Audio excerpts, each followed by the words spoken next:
మరికొద్ది రోజుల్లో ఎన్నికలు సమీపిస్తున్న వేళ అధికార ప్రభుత్వం మీద ప్రజల్లో అసంతృప్తి జ్వాలలు రగులుతున్నాయి. ఎక్కడ పడితే అక్కడ కార్యకర్తలు పార్టీ మారడానికి సుముఖత చూపుతున్నారు.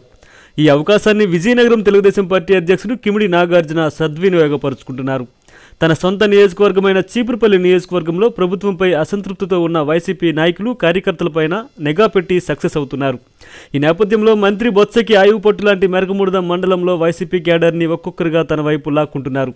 మెరకముడిదం మండలం సాతం వలస, బిల్లెల వలస పంచాయతీల నుండి సుమారు 150 కుటుంబాలు నాగార్జున సమక్షంలో తెదేపా తీర్థం పుచ్చుకున్నారు. వీరందరినీ నాగార్జున పసుపు కండువా కప్పి పార్టీలోకి ఆహ్వానించారు.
పార్టీ మారడానికి కారణం ఇక్కడ వైసీపీ దౌర్జన్యాల కారణంగా పార్టీ మారడం జరిగింది.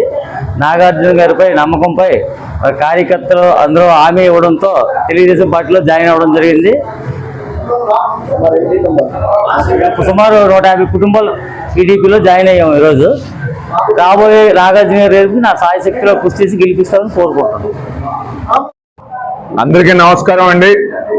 చీపురుపల్లి నియోజకవర్గం మెరకముడిదం మండలం సోమలింగాపురం పంచాయతీలో ఈ రోజున పెద్ద ఎత్తులో అభిమానులందరూ కూడా తెలుగుదేశం పార్టీలోకి రావడం అనేది జరిగింది. మరి ఈ రోజున మేము అందరం కూడా వాసురాజు గారిని, అదే రకంగా నానిరాజు గారిని కూడా పార్టీలోకి సాదరంగా ఆహ్వానించడం అనేది జరిగింది. ప్రజలందరూ కూడా ఒకే మాట చెప్తా ఉన్నారు. అదేంటి అంటే చంద్రబాబు నాయుడు గారు మళ్ళీ ముఖ్యమంత్రి అయితేనే మన రాష్ట్రం యొక్క భవిష్యత్తు బాగుంటుందని. అదే రకంగా ఏంటి అంటే తెలుగుదేశం పార్టీ నాయకత్వం పైనే అందరూ కూడా మొగ్గు చూపుతా ఉన్నారు. మేమందరం కూడా చాలా నమ్మకంతో ఉన్నాము. చంద్రబాబు నాయుడు గారిని మళ్ళీ ముఖ్యమంత్రిని చేసేంత వరకు కూడా మేము కష్టపడతామని కూడా ఈ సందర్భంగా తెలియజేస్తా ఉన్నాను.